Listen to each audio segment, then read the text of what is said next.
हाय। तो problem solving series का 11वां video है ये अलजेब्रा वाले पार्ट का। तो इससे पहले 10 वीडियोस आ चुके हैं, आपको पता ही है फॉर्मेट इस वीडियो का।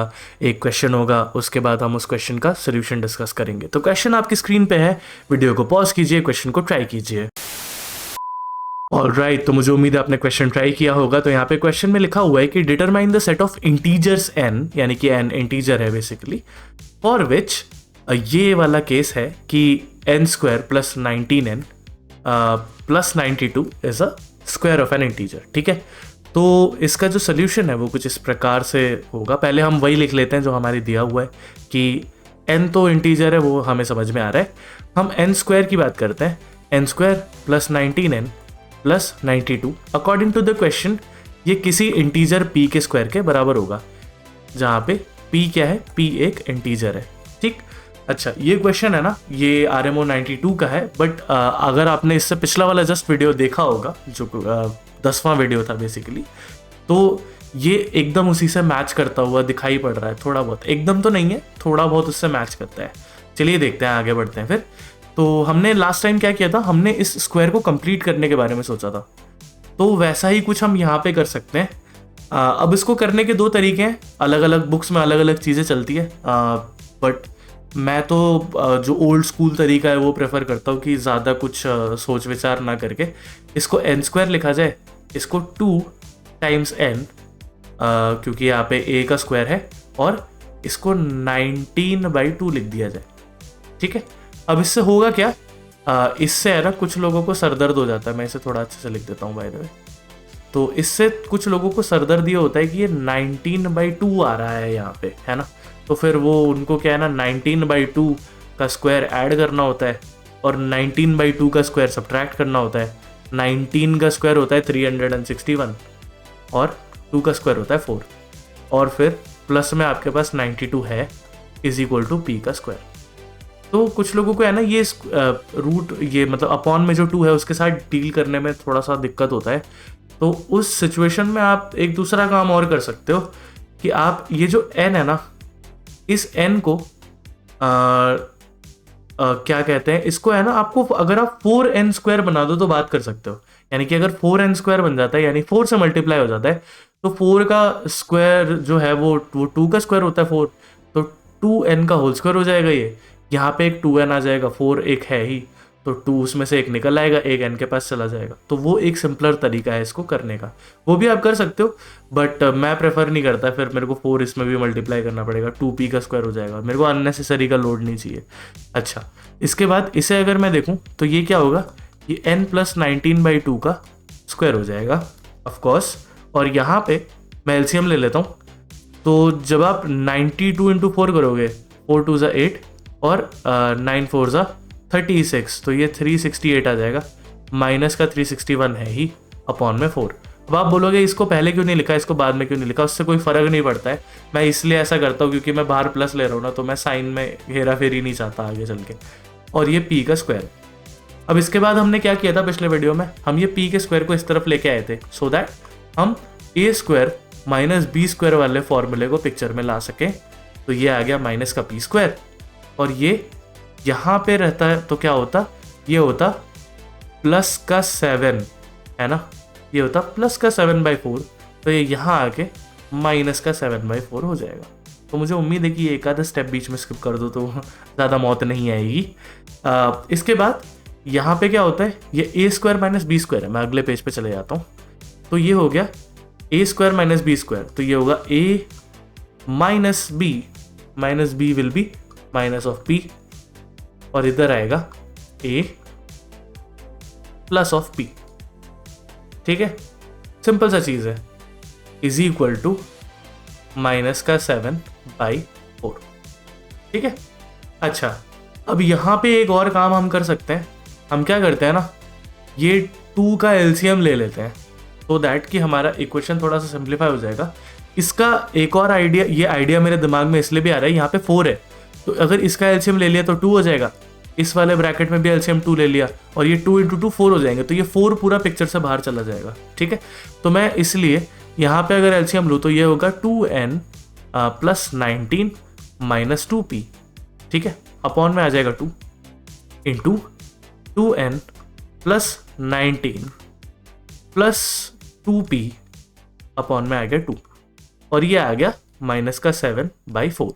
अब हमें दिख रहा है कि यहाँ पे एक 4 है और ये 2 इंटू 2 है, तो ये सारा का सारा हो जाएगा कैंसिल, और हमारे पास बचेगा 2n प्लस 19 माइनस 2p। एक सेकेंड, मैं इसे ऐसे लिख देता हूँ, माइनस 2p, और ये आ गया 2n plus 19 plus 2p is equal to minus 7। थोड़ा और अगर सिंप्लीफाई करना जाए, इसमें से माइनस साइन कॉमन ले लेते हैं, तो ये आ जाएगा 2p माइनस 2n माइनस 19, यहाँ पे एक माइनस साइन कॉमन है, और इसे हम इसी सेम ऑर्डर में लिख सकते हैं, तो लिख ही लेते हैं 2p plus 2n plus 19 is equal to minus का 7, और ये माइनस ऑफ माइनस कैंसिल हो जाता है, तो हमारे पास सिंप्लीफाई करके आता है 2p minus 2n minus 19 is equal to 2p plus 2n plus 19 is equal to 7। तो मुझे उम्मीद है कि समझ आया होगा ये सिंप्लीफिकेशन क्या है, क्यों है, किस लिए हो रहा है। अब देखिए 7 है एक प्राइम नंबर, तो ऑफकोर्स 7 को जब आप ब्रेक करने जाएंगे तो वो कुछ नहीं होगा, वो 1 इंटू 7 हो सकता है, लेकिन एक और तरीका हो सकता है, ये -1 इंटू -7 हो सकता है। तो आप बोलोगे आपने पिछले वीडियो में तो ऐसा कुछ नहीं किया था, पिछले वीडियो में ये माइनस वाले केस नहीं लिए थे, क्योंकि मैंने वहां पे p को एक पॉजिटिव इंटीजर मान लिया था पहले से। यहाँ पे मैं p को सिर्फ एक इंटीजर मान रहा हूँ फिलहाल के लिए, तो इसलिए मेरे को पॉजिटिव और नेगेटिव दोनों केसेस लेने पड़ेंगे। अच्छा, तो फिर पिछले वीडियो में कोई केस ऐसा नहीं है जो मिस हो गया हो? वेल, मिस नहीं हुआ, बट स्टिल अगर आप करना चाहो पिछले वीडियो का, तो आप, मैंने बोला ही था कि करके देख लेना, नेगेटिव वाले भी ले लेना, कोई इशू नहीं है, आपको रिपीटेड आंसर्स मिलेंगे। ठीक है, तो यहाँ पे ये इन तरीकों से ब्रेक होता है, तो अब हमें यहाँ पे भी 2 केस बनाने पड़ेंगे, यहाँ पे भी 2 केस हम बना सकते हैं, 2 क्या 4 बना सकते हैं इनफैक्ट, तो आप चाहो तो 4 के 4 केस बना लो। अच्छा, यहाँ पे कुछ ऐड वगैरह किया जा सकता है क्या? अगर हम इन दोनों को ऐड करें, ऐड करके भी आई थिंक हम ज़्यादा कुछ तो बना नहीं पाएंगे। लाइक ये दोनों ऐड होके क्या बनेगा, ये 2n और 19 कट जाएगा, तो ये बचेगा क्या, ये 4p बचेगा, तो इस पर हम ज़्यादा कुछ कर नहीं पाएंगे, दोनों को ऐड होना ही पड़ेगा, तो ठीक है, कोई इशू नहीं है। इसके बाद हम है ना केस 1 ले लेते हैं। केस 1 हो गया क्या, केस 1 हो गया 2p minus 2n minus 19 is equal to 1 and 2p plus 2n plus 19, ये हो गया 7। ठीक है, अच्छा, क्या हमें p की ज़रूरत है? ऑफकोर्स नहीं है, तो हमें क्या इनको ऐड करने, पिछले क्वेश्चन में हमने ऐड किया था, तो इस बार हम ऐड नहीं करेंगे, इस बार हम सब्ट्रैक्ट करेंगे, तो ये माइनस हो जाएगा, ये भी माइनस हो जाएगा, क्योंकि माइनस से पूरे को मल्टीप्लाई कर रहे हैं, तो ये माइनस हो जाएगा, और इधर भी माइनस हो जाएगा, और ये जो ब्रैकेट में लिखे हुए हैं ये हमारे मेन जो सिंबल है वो है। अब अगर देखा जाए 2p माइनस 2p कैंसिल हो जाएगा, और 2n माइनस 2n माइनस का 4n आ जाएगा, ये माइनस का 38 आ जाएगा 19 टाइम्स 2, और ये आएगा कितना, ये आएगा माइनस का 6, और इसे जब आप सॉल्व करेंगे तो आपका n आएगा माइनस का 8। ठीक है, यहाँ पे क्या आएगा, यहाँ पे आएगा माइनस 4n, ये दूसरी तरफ चला जाएगा तो ये प्लस का 32 है। ठीक, तो एक वैल्यू आ गई यहाँ से ये। अच्छा, केस 2 जो है ना, वो हम केस 1 का ही दूसरा रूप ले लेते हैं, विकसित रूप ले लेते हैं, पोकेमॉन स्टाइल में बोल रहा हूँ, तो ये हो जाएगा माइनस का 1, और यहाँ पे 2p plus 2n plus 19 is equal to minus का 7 हो जाएगा। ठीक है, अगेन हम माइनस कर रहे हैं तो हम सारे साइंस को रिवर्स कर देंगे, तो ये माइनस का प्लस हो जाएगा, और यहाँ पे क्या आएगा कि 2p कैंसिल हो जाएगा, यहाँ पे आएगा माइनस का 4n, और फिर यहाँ पे आएगा माइनस का 38, this will be equal to, ये आएगा प्लस का 6, है ना, तो यहाँ से आपके पास माइनस 4n, ये इधर चला जाएगा, ये 44 हो जाएगा, तो यहाँ से n is equal to minus का 11, ये एक दूसरा नंबर आएगा।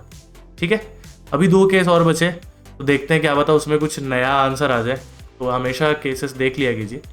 केस 3 की बात कर रहा हूँ मैं, तो अगर मैं केस 3 की बात करूँ, तो केस 3 में क्या हो रहा है, हमारे पास है 2p minus 2n minus 19 is equal to, हमने इस बार क्या, पिछली बार क्या लिया था, 1 लिया था, और फिर -1 -7 लिया था, इस बार हम 7 1 ले लेते हैं, ये 7 है, ये 1 है, तो 2p प्लस 2n प्लस का 19, 7 और 1।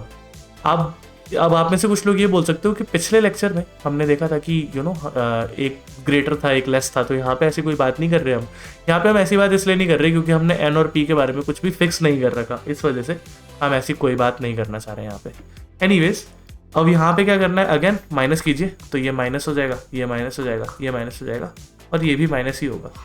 तो ये सब कट के क्या आएगा, ये आएगा -4n, ये आएगा दोबारा -38, और ये आएगा 6। अगर आप देखो तो ये यही सेम केस है जो यहाँ पे आया था।